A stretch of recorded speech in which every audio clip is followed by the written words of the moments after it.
जयधारी माँ। आज की कहानी शरारती बच्चा अंशिका ने लिखी है। वह क्लास 6 में पढ़ती है और वाटिका कुंज नया गांव से है। इस कहानी की इलस्ट्रेशन कृष्ण कुमार गुप्ता ने की है। वह क्लास 7वीं में पढ़ता है और वाटिका कुंज नया गांव से है।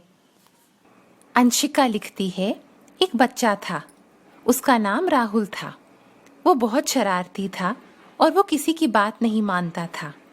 वह अपनी मनमानी करता था और जब भी उसे कोई बात समझाता तो वो किसी की ना सुनता।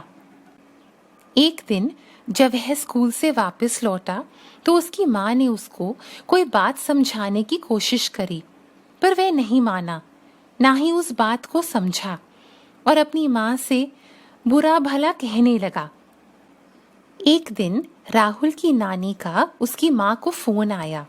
राहुल की नानी बहुत बीमार थी, तो राहुल की माँ ने राहुल से कहा, बेटा, तुम्हारी नानी बहुत बीमार है।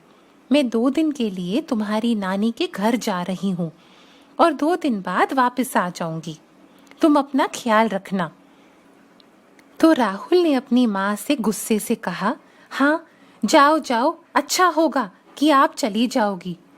फिर अगले दिन राहुल की माँ बहुत उदास होकर राहुल की नानी के घर चली गई। फिर राहुल को भूख लगने लगी।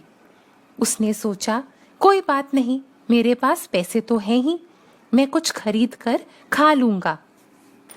राहुल को उसकी माँ ने जो पैसे दिए थे, उस पैसे से उसने वो सब चीजें खरीदी जो उसकी सेहत के लिए अच्छी नहीं थी।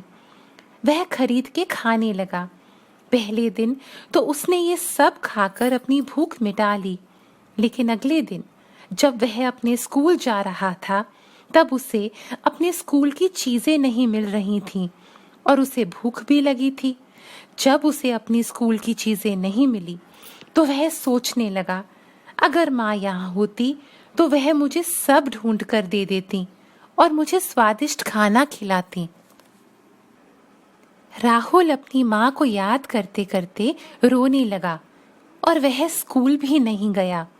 जब उसकी माँ घर आई तो राहुल ने अपनी माँ को देखा और रोते रोते गले लगा लिया। उसने कहा, माँ, मुझे माफ कर दो। मैं आज से सब आपका कहा मानूंगा और कभी बुरे शब्द नहीं बोलूंगा। उसकी माँ भी खुशी से रोने लगी और फिर राहुल को अपनी गलती पर पछतावा हुआ। जयधारी माँ।